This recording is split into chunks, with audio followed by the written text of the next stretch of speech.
भगवान शिव और माता पार्वती के पूजन के लिए सावन का महीना सर्वश्रेष्ठ माना गया है।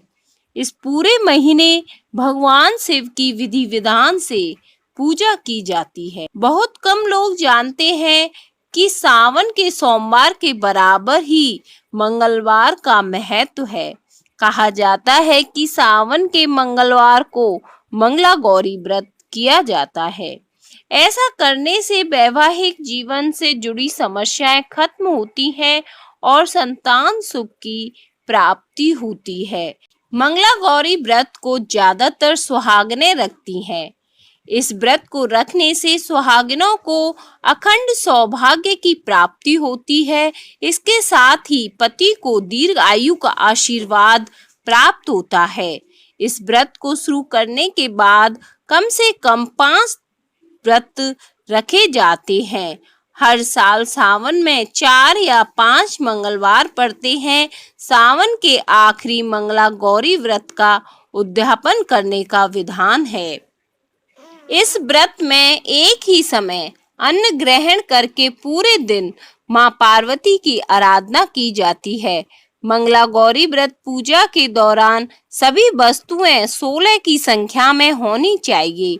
इनमें 16 मालाएं, लौंग, सुपारी, इलायची, फल, पान, लड्डू, सुहाग की सामग्री, 16 चूड़ियां और मिठाई मां को चढ़ाई जाती है। इसके अलावा 5 प्रकार के सूखे मेवे, 7 प्रकार के अनाज, धान्य, गेहूं, उड़द, मूंग, चना, जौ, चावल और मसूर आदि भी पूजा में होनी चाहिए। पूजा के बाद मंगला गौरी की व्रत कथा सुननी चाहिए। इस दिन सूर्योदय से पहले उठें, निवृत्त होकर साफ सुथरे वस्त्र धारण करें। इस दिन एक ही बार अन्न ग्रहण करके पूरे दिन माता पार्वती की आराधना करनी चाहिए।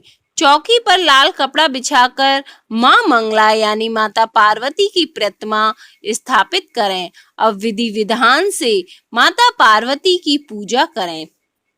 मंगला गौरी व्रत कथा के अनुसार पुराने समय में एक धर्मपाल नाम का एक सेठ था। उसके पास धन धान्य की कमी नहीं थी, लेकिन उसका वंश बढ़ाने के लिए उसके कोई संतान नहीं थी। इस वजह से सेठ और उसकी पत्नी काफी दुखी रहते थे, जिसके चलते सेठ ने कई जप तप, ध्यान और अनुष्ठान किए, जिससे देवी मां प्रसन्न हुई। देवी ने सेठ से मन चाहा वर मांगने को कहा। तब सेठ ने कहा कि मां, मैं सर्व सुखी और धन धान्य से समर्थ हूँ, परंतु मैं संतान सुख से वंचित हूँ। मैं आपसे वंश चलाने के लिए एक पुत्र का वरदान मांगता हूँ। देवी ने कहा, सेठ, तुमने यह बहुत दुर्लभ वरदान मांगा है, पर मैं तुम्हारे तप से प्रसन्न होकर तुम्हें वरदान तो दे देती हूँ, लेकिन तुम्हारा पुत्र केवल 16 साल तक ही जीवित रहेगा। यह बात सुनकर सेठ सेठानी काफी दुखी हुए, लेकिन उन्होंने वरदान स्वीकार कर लिया। देवी के वरदान से सेठानी गर्भवती हुई और उन्होंने एक पुत्र को जन्म दिया। सेठ ने अपने पुत्र का नामकरण संस्कार किया और उसका नाम चिरायु रखा। समय बीतता गया। सेठ सेठानी को पुत्र की मृत्यु की चिंता सताने लगी। तब किसी विद्वान ने सेठ से कहा कि यदि वह अपने पुत्र का विवाह ऐसी कन्या से कर दे जो मंगला गौरी का व्रत रखती हो, इसके फलस्वरूप, कन्या के व्रत के फलस्वरूप उसके वर को दीर्घ आयु प्राप्त होगी।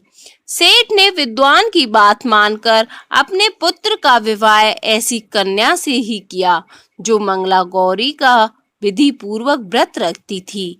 इसके परिणाम स्वरूप चिरायु का अकाल मृत्यु दोष स्वतः ही समाप्त हो गया और राजा का पुत्र नाम अनुसार चिरायु हो उठा।